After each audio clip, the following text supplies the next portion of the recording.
Hi, my name is Leanne. I'm the Videos Program Coordinator, EdTech Consultant, and Technology Teacher at a private IB school in Ottawa, Canada. Hi, my name is Stacy and I teach kindergarten in the Salt Lake City area. Hi, my name is Caitlin Connor and I teach 3rd grade in Boise, Idaho. Hi ladies, so this week we have been asked to discuss how gamification theories can be incorporated into classroom teaching. After reading this week's chapters, I noticed that several of the strategies used to incorporate gamification into the classroom align closely with the theories we are learning about in class. For example, Kat mentions that using games in the classroom can help students to incorporate previous knowledge when applying new skills in games. That goes right along with the constructivist theory. This also relates to the scaffolding theory, where students build on their previous knowledge.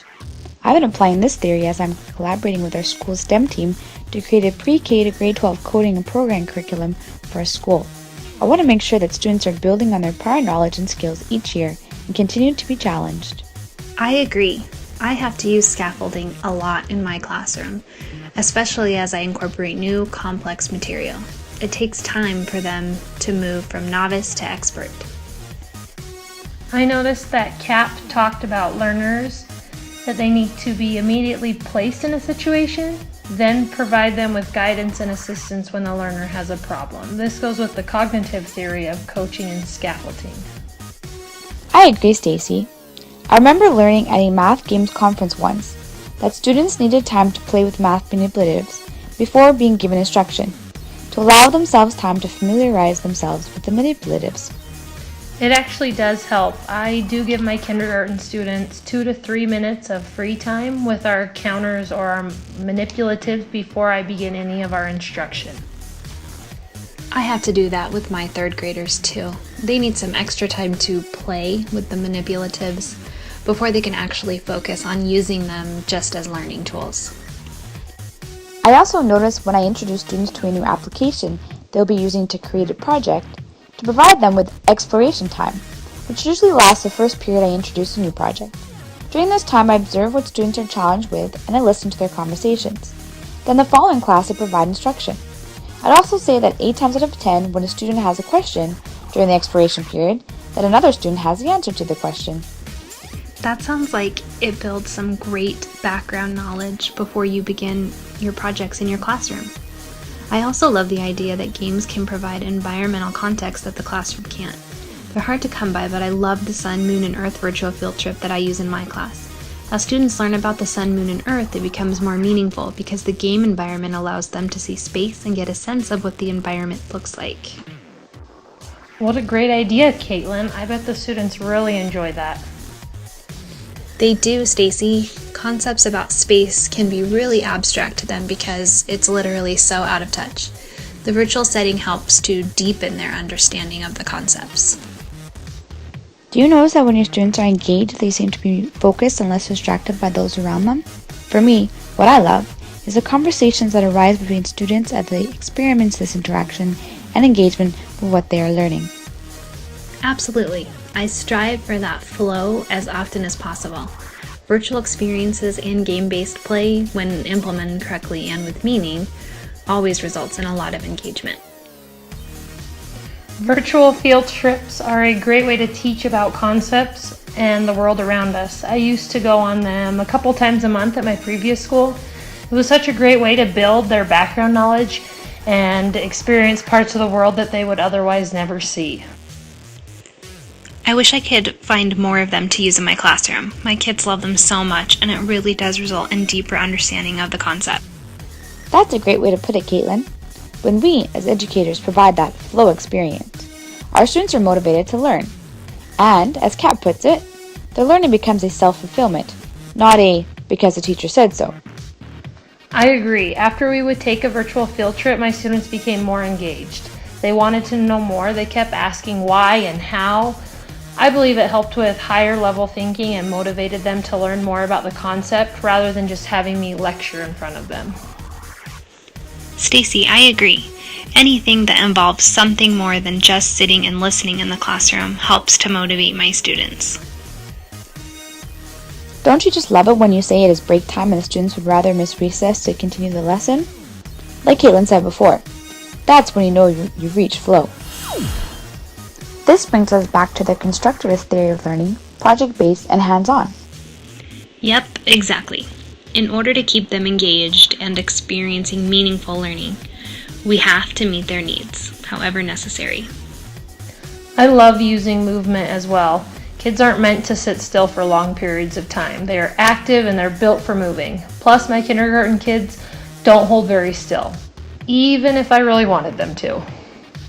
This reminds me of the YouTube video we watched in class where Gabe Zeikerman indicated that our students nowadays are so used to multitasking.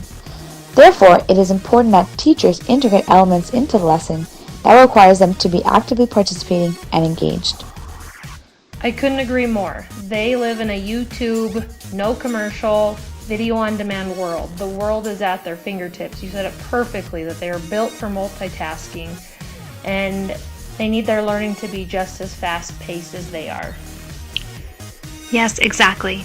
I try to incorporate hands-on or movement into almost all of my lessons. It just keeps kids motivated and more engaged. What else would you say engage your students? Do you use a lot of technology in your classes? How much time do your students spend a week using technology? I try to incorporate some type of technology into my class every day. Although I am on a limited time frame and I only have my students for 2.5 hours each day, so it doesn't leave a whole lot of time for technology. My students do get to go to the computer lab once a week for half an hour, as long as it is not being used by older grades for testing purposes. We use computers, digital courseware, iPods, and iPads in my classroom almost every day. One of the greatest things I've recently found is task cards that use QR codes. Students complete the task on the card and then can check their answer and get immediate feedback by scanning the QR code with an iPod. Keeps my kids motivated, engaged, and self-directed. Wow, Caitlin, that's a really neat activity. I'll have to Google it to learn more about it. As a school's technology teacher, I try to integrate technology as much as I can with the IB, PYP units of inquiry that my students are studying. They have technology class once a week with me for 45 minutes, and I provide training for teachers. So many of them use some sort of technology each day with their students.